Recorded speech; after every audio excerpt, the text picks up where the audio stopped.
ang dugo hindi na ma-manufacture sa laboratory. Hindi pwedeng synthetic ang dugo. Kaya yung pangangailangan nung nag-aagaw buhay ng dugo, saan manggagaling yon? Sa isang tao na nagkaroon ng puwang sa puso niyang magbigay ng dugo o magbigay ng buhay, sapagkat ang buhay ng laman ay nasa dugo.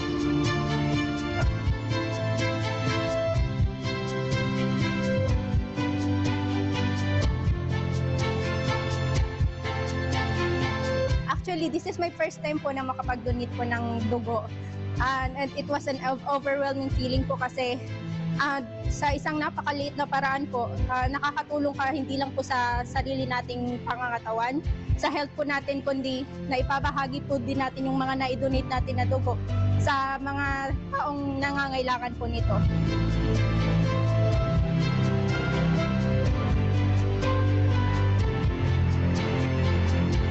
If you can just imagine yung paggawa ng buong katawan sa buong mundo, sabay-sabay tayong gumagawa.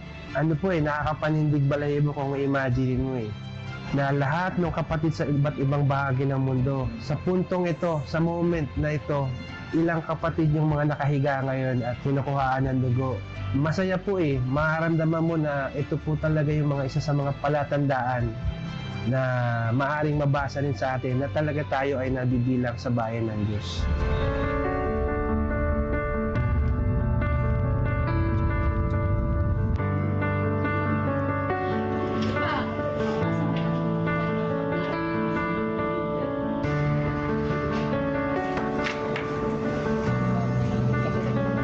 Sa sobrang saya ko dahil nakatulong o nakapagbigay dugtong ng buhay sa ibang mga tao, hindi man nakakatulong sa financial dito sa mayamang bansa, at least nakatulong ako sa pagbibigay dugtong ng buhay sa pamamagitan ng aking dugo.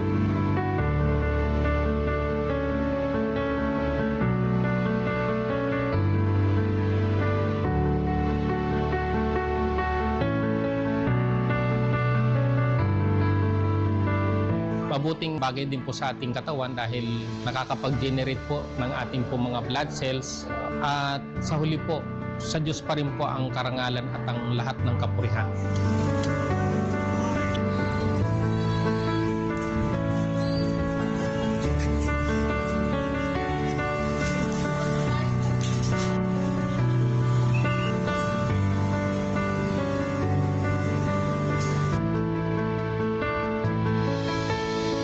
Napakadakila nito, tinitreat ko ito na napaka-importante. Hindi natin alam, marami na palang buhay yung natulungan natin, na iligtas dahil sa binigay natin dugo.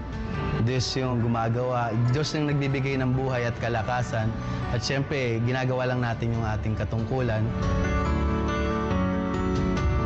Actually, it was my pleasure to inform about this MCGI campaign. Really, I was very happy because actually we need, as a new hospital, we are in very need for this blood donation campaign.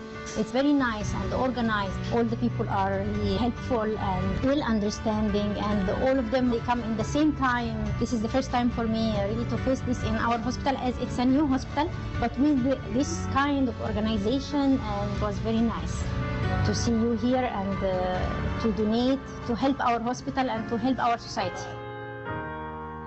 Masdan natin na kay buti, ligaya, pagkakaisa sa bayang pinagpala, bansang binubuklod ng pag-ibig na dakila, aral ni Kristo'y ibinabandila.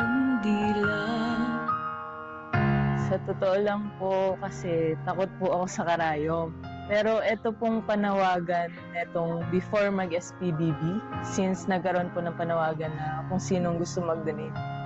Out of nowhere po talaga, parang nag-udyok lang sa akin na sige, mag-register ka. Siguro alam naman po natin na tama yung nasa sitas na sapagkat ang Diyos ang gumagawa sa atin, maging sa pagnanasa at sa paggawa ayon sa mabuting kalooban.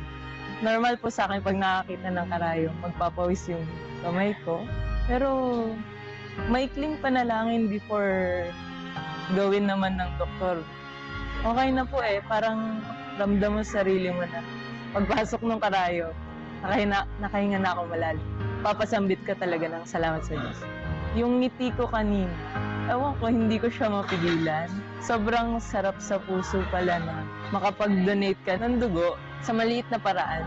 May isip mo yung mga kapatid, yung mga kapwa mo na matutulungan yung pag-donate ng dugo. Tuloy-tuloy lang po tayo mga kapatid. Nasa tunay na iglesia po tayo. At makikita po natin yan at talagang liliwanag po ang ilaw natin mga kapatid. Iniwanag na sa mundong natiringan, ipinapahayag sa Diyos ang karangalan.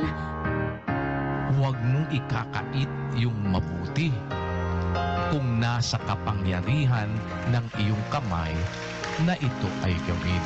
Pag nasa kapangyarihan mo, pwede mong maibigay at pwede mong masabi na ibinibigay mo ang buhay mo.